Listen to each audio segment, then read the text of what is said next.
Nous voilà repartis pour une nouvelle leçon dans laquelle on va s'occuper de faire les 4 boutons qui vont là.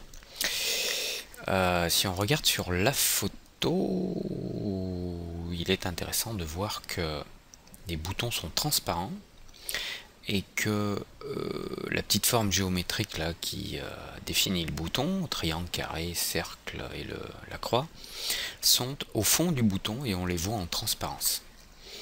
Alors c'est intéressant de voir ça. On va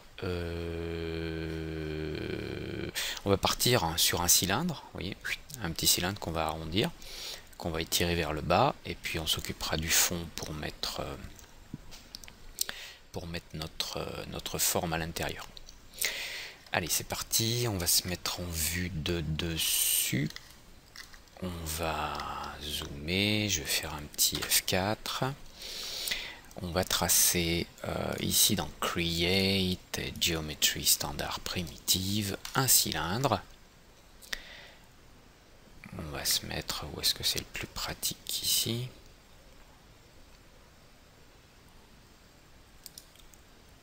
Ah, je dois être dans un layer caché. Alors, Manage Layers, on est en train de travailler sur celui-ci. Non, on va aller travailler sur celui-là. Et il n'était pas caché, cela dit. Donc on va essayer de retracer un cylindre. Ah, parce qu'il doit se tracer... D'accord, il se trace là-bas en dessous. On va cacher des choses avant de tracer. On va sélectionner cet objet et Alt Q, voilà, pour l'isoler. Ok, G pour afficher la grille qui ne sert à rien, parce qu'on n'a pas assez de définition. C'est pas grave, je l'enlève. Allez, cylindre. Voilà, maintenant on le voit. Donc on va faire un cylindre un petit peu plus petit que l'orifice. Je pousse un peu et je reclique pour lui donner une hauteur. Alors on va se mettre en vue de front ou left, peu importe, et on va déplacer ce cylindre. Voilà, au niveau du trou là, pour voir un peu mieux ce qu'on fait. T comme top, Z pour zoom. Ici on va garder un truc qu'on avait, c'était le nombre de côtés quand on a tracé les cercles là dans le support pad. Donc si je viens en modification ici, sides, voilà, je crois que j'en avais 12, non? On a fait 1, 2, 3, 1, 2, 3, 1, 2, 3, 1, 2, 3, ouais, 12. C'est ce qu'on avait tout à l'heure ici, si j'enlève le turbo smooth, voilà. C'est peut-être plus pratique de le voir comme ça. On va le centrer. Ok, alors on n'a pas besoin de tous ces segments en hauteur là. On va d'ailleurs les définir nous-mêmes, les segments. Par contre, on a besoin que ce soit un petit peu arrondi dessus. Par contre, il y a un petit truc. Donc on voit que le bouton il a un bord assez arrondi là, puis il y a une légère courbe là tout le long du bouton. Et si on regarde une autre photo comme celle-ci, on voit un truc différent. Il semblerait que le bouton soit plutôt plat. Je pense que c'est faux. Les boutons sont pas plats, à mon avis, ils sont un petit peu courbes dessus.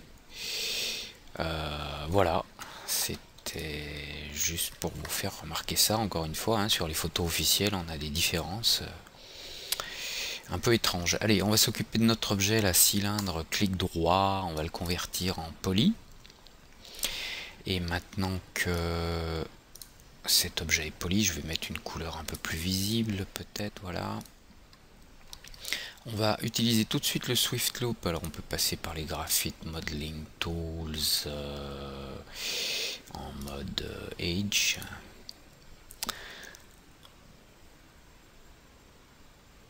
Swift Loop dans Edit. On va on va mettre une séparation là au milieu pour avoir une bonne tension parce qu'on va faire une petite courbe là au-dessus. Ok, on va sélectionner la face, donc polygone, la face supérieure. On va faire F3. Et on va la rentrer. On va faire un inset. Pour pouvoir créer la courbure, il nous faut des éléments là en haut. Donc on va faire un inset, je clique sur inset où on peut utiliser le petit bouton de settings à côté. Voilà. Et régler la quantité de inset que l'on souhaite. On peut faire un truc comme ça. Et puis voilà, on va valider. On va remonter un petit peu cette face centrale pour avoir une courbure. Voilà. On va maintenant on va joindre les points pour faire des quads là au milieu. Donc on va faire du cut. On va faire un cut. Alors, je vais passer en vertex, ce sera plus pratique. Cut de là à là. Cut de là à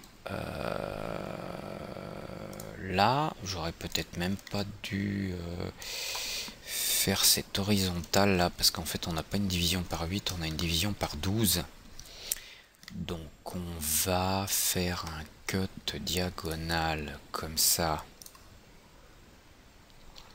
Voilà. Maintenant il a créé un point là au milieu. Et le dernier on va le faire en 2 étapes pour être sûr de bien passer par le point. Donc une là et une là. Voilà, maintenant j'ai bien des quads. Et puis il nous reste une petite chose à faire, c'est créer l'arrondi ici. Pour créer le petit arrondi, on va simplement sélectionner ce edge en loop. Et on va faire un chamfer. Voilà, plus petit. On va faire un léger chamfer comme ça. Ok. Donc ça devrait suffire si j'ajoute un turbo smooth. 2 itérations isoline. Voilà la gueule du bouton. Donc maintenant on va l'allonger un petit peu. Et puis ce qu'on peut tout de suite faire, c'est séparer cette face inférieure. On a une face inférieure. Attendez, on va quitter le mode d'isolation. Et on va y revenir, voilà, juste avec le bouton. Et puis cette face là, on va lui jeter un sort. On va la sélectionner, on va l'extraire. Ça va nous servir à mettre l'image qu'il y a au fond du bouton. Donc on va faire, j'appuie sur F2, comme ça je vois les faces sélectionnées. Et je vais cliquer sur Detach to Element. Voilà, comme ça fait partie du même objet. Et c'est un élément séparé. Alors, si je le sépare un peu et que je le regarde avec... on va enlever ça. Voilà. Si je regarde avec le Turbo Smooth, le problème c'est qu'il n'est pas lissé. Donc je pense qu'il va falloir mettre en mode poly un petit inset. Si je mets un inset, voilà. Voilà, maintenant on a un lissage qui se fait. Je quitte le mode polygone, on regarde en Turbo Smooth. Voilà, là les contours sont lissés, c'est ok. Donc on revient sur notre élément en border. On va prendre ce border là, qui fait le tour du bas là, et on va étirer un petit peu le bouton parce qu'il doit être plus grand. Et puis en mode element, ça va aller à l'intérieur du bouton. Voilà. Alors, je sors de là, on va revenir, je sors du mode isolé. Je vais remettre le Turbo Smooth sur cet objet là pour voir. Voilà. Alors, vue de top, on va sélectionner ces deux là, on va se mettre en mode isolé. Et le bouton me paraît un petit peu trop petit par rapport au trou, hein. Donc on va sélectionner uniquement le bouton R et on va lui faire un scale comme ça. Je vais mettre en F3 pour voir, voilà, pour le centrer.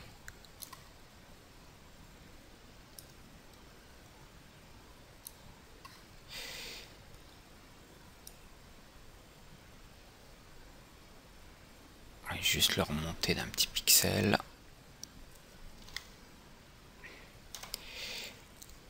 Voilà, alors on va regarder maintenant la gueule que ça a comme ça.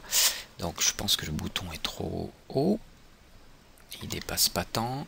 Il est peut-être un petit peu plus incurvé si je regarde cette image. Il y a un petit peu plus de courbe, je pense, là-dessus. Donc on va sélectionner en mode select ces faces. Je vais les remonter un petit peu. Voyons voir ce que ça donne. C'est peut-être un petit peu trop là. Je reviens en poly. Voilà, je les ai redescendus un petit peu.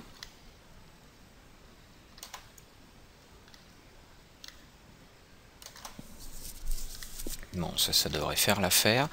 Maintenant, les boutons, alors par rapport au bord, c'est pas facile hein, de voir comment ils dépassent. Là, ils ont l'air de dépasser beaucoup. Ah bah tiens, on voit le biseau de la vitre là. Oui, je me demandais si c'était un biseau ou un joint. C'est un biseau. Voilà, ils m'ont l'air de dépasser beaucoup par rapport à cette image, mais bon.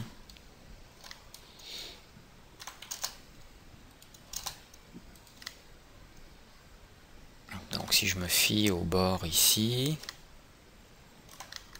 je vais peut-être le descendre un petit peu. Voilà, ça devrait être correct. Maintenant, on n'a plus qu'à dupliquer ça. Donc top.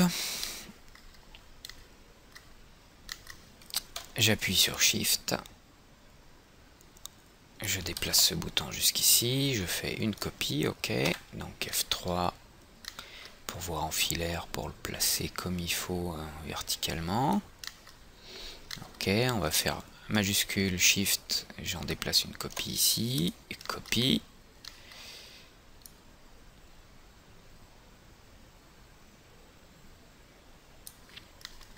Et puis le dernier, majuscule, déplacement, copie, je valide.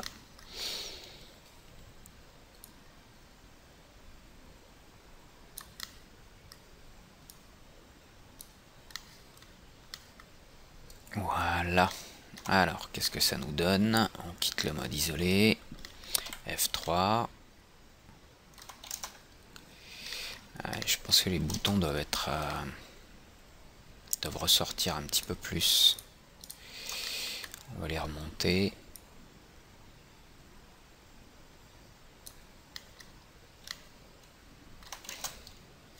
Ils ont l'air d'être un petit peu plus arrondis. Hein. Bon, ça m'embête parce que j'ai fait des copies... j'ai pas fait des... Bon, c'est pas grave, on va les réunir. J'en sélectionne un. Je vais faire ici dans Edit Table. Alors, je vais enlever le Turbo Smooth des trois autres, là. Hop, je sélectionne celui-ci. Je vais dans Edit Table Poly et je vais faire Attach. Et je vais attacher ça, ça et ça. Et maintenant, en mode polygone, je vais pouvoir sélectionner ces polygones. Donc ça, contrôle ça, contrôle ça, contrôle ça. Alors attention parce qu'on a dû sélectionner ceux qui sont en dessous. Je vais faire Alt Q. Revenir en polygone. Voilà, ceux qui sont en dessous là, on va les enlever d'un clic avec Alt. Et puis je vais remonter un petit peu ceux-là pour les arrondir un petit peu plus. Voilà. Je quitte le mode d'isolation. Voilà. Je pense qu'on verra, on verra mieux l'effet d'arrondi, comme on l'a sur la photo, là, quand ce sera en transparence, parce que ce qui nous donne vraiment cette impression d'arrondi, c'est la façon dont on voit les formes en transparence, et puis le reflet, que l'on n'a pas là, on a très peu de reflets. Donc ça devrait suffire. Peut-être qu'ils sortent encore un tout petit peu plus les boutons.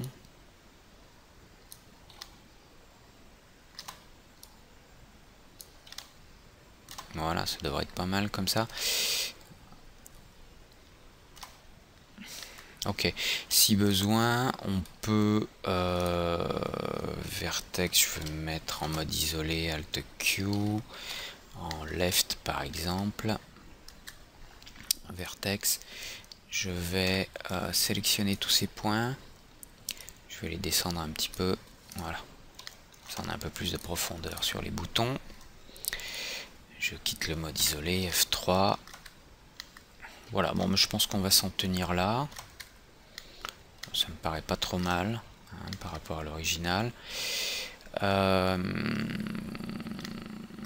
Ok, alors qu'est-ce qu'on va faire à l'étape suivante? On va peut-être faire encore des découpes sur la vitre. Vous savez qu'on a toujours sur la vitre là, on a ce bouton à placer. On a ces deux là. Et on a... Non, alors on va pas faire, j'allais dire on a la caméra, mais non, parce que la vitre passe au-dessus de la caméra. Donc on va... Ouais, par contre on a un cache en dessous là. Une sorte de cache noire. Peut-être qu'on peut s'en sortir juste avec des effets de texture. On va voir, on va voir, on va voir. Attention, on va pas mettre du noir sous la vitre là. Vous voyez ici, tout là. Et pas sur l'écran, et pas là. On va voir comment on fait ça. Ok, donc on se retrouve dans un petit instant pour une nouvelle leçon. Je vais juste faire un save as et je vais l'appeler 27 right buttons.